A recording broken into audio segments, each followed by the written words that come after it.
Oh, Chris! Ano to? Oven ba to? Oo, ba't parang ngayon ka lang nakakita ng oven? Alam mo, ano yan washing machine. Siyempre oven yan. Tsaka meron pa akong alam na oven, kakaibang oven. Talaga? Oo. Anong oven to? E di, close oven, close oven. Last mo na yan, ha? Ay, nako. Puro kayo biro eh. Mabuti pa, panoorin na lang natin itong magic oven. Totoo ito. Hindi kalokohan. Saan? Saan? Saan?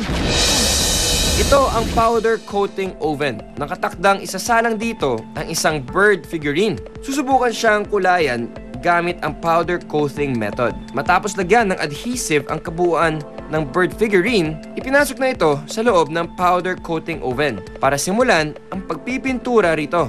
Ang nilagay na red paint sa loob ng oven ay unti-unting dumidikit sa bird figurine hanggang sa tuluyan na itong maging kulay pula. Wow! Galing na! Paano nagkakulay yung ibon? Paano? Dahil yan sa positive at negative charge na nangyayari sa loob ng oven. What? How? Ganito yun. Oh. Kapag nagsama ang negative at positive charge, Okay. doon nangyayari ang electromagnetic charge o mas kilala bilang electric charge. Electric charge? Electric charge is a physical property of matter that causes it to experience force when near other electrically charged matter. Electric charge comes in two types, called positive and negative. Gets? Positive.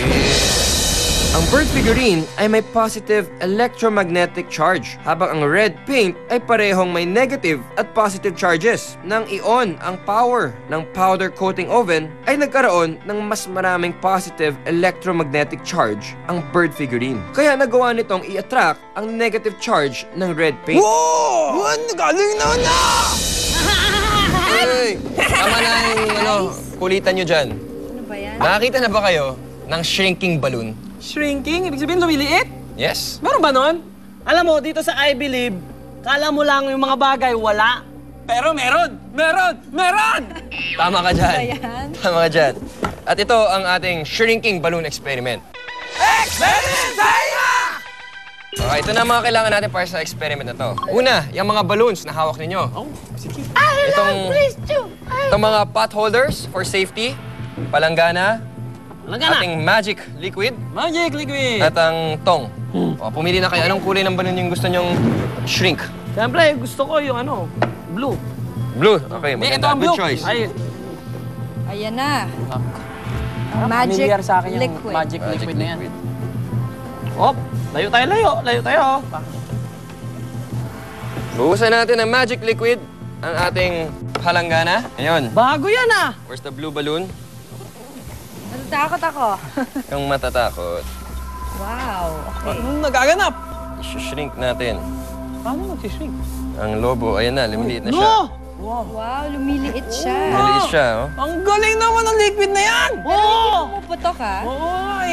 Ayan eh. Oo! Okay, okay, lumiit. Ngayon, malalakihin natin siya ulit. Ano? Ayan, oh. Malaki na siya. Wow. Wow! It's going back sa original form.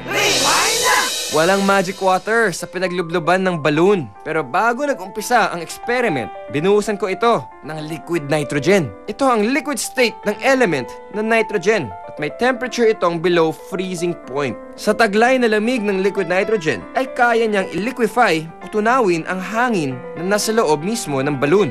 Ito ang dahilan kung bakit umiimpis ang balloon kapag nilagay sa liquid nitrogen. At kapag hinango mo naman ito at ma-expose sa init o kahit sa isang normal na temperatura, mabilis ding mamumuo uli ang natunaw na hangin sa loob ng balloon. At muling kukunin ang space sa loob ng lobo. Kaya back to original shape ang balloon. Wow! Galing na! Sa papel na ito nakasulat ang message ko para sa inyo. At sa aming pagbabalik, malalaman nyo na kung ano ang nakasulat dito. Kaya abangan dito lang sa I Believe.